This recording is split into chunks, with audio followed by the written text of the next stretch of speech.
Alors, je voudrais revenir sur ce processus de création de notre réalité. Et alors, moi, ce que je voudrais dire, c'est que c'est plutôt un processus de co-création. Parce que cette énergie, sans nous, sans le corps, sans les humains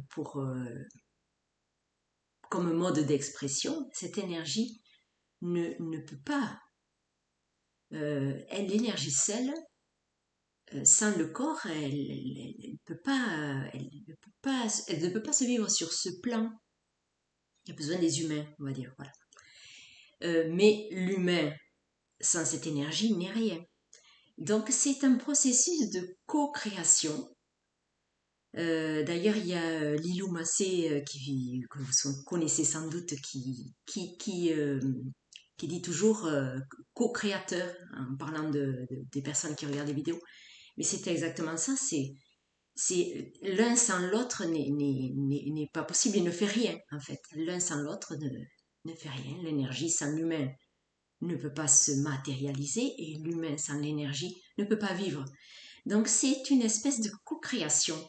Voilà. Et après, c'est à nous de comprendre que cette énergie, elle nous traverse, elle est là à disposition. Et il s'agit quand même de l'orienter pour pouvoir créer la vie et attirer à nous les opportunités et les expériences qu'on est venu vivre. Voilà. Et c'est en ça donc qu'on a parfois l'impression qu'on n'a pas le libre arbitre. Hein. C'est un sujet à polémique, ça, le libre arbitre. Il y en a qui disent oui, on a le libre arbitre. Non, on n'a pas le libre arbitre. Voilà. Dans quelle mesure on a le libre arbitre? Alors ça, c'est très compliqué à répondre. Mais il n'empêche que quand même, on peut donner on va dire, moi, je pense qu'on peut donner comme une orientation. Et l'orientation, elle se donne par notre intention. Sans intention, on va être ballotté à droite à gauche. On va suivre le projet des autres, on va dire, bon, je sais pas, alors je continue de suivre le projet de l'autre. Et alors c'est là qu'on se rend compte qu'on n'est pas bien puisqu'on a suivi l'élan de l'autre qui n'est pas forcément le vôtre. Voilà. C'est là qu'on doit revenir à une observation un peu plus intérieure et à aller essayer de comprendre ce que cette structure-ci, cet humain-là, veut vraiment.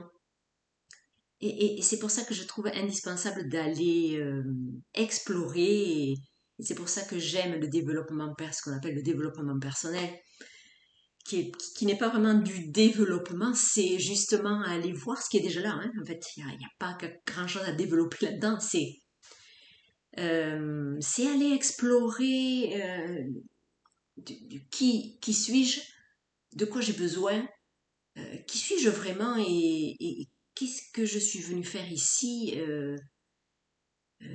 C'est tout ça qu'il faut aller explorer pour aller donner une direction à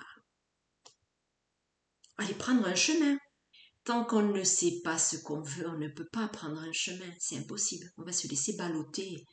Alors il est évident que même si on ne sait pas ce qu'on veut, on a emprunté un chemin.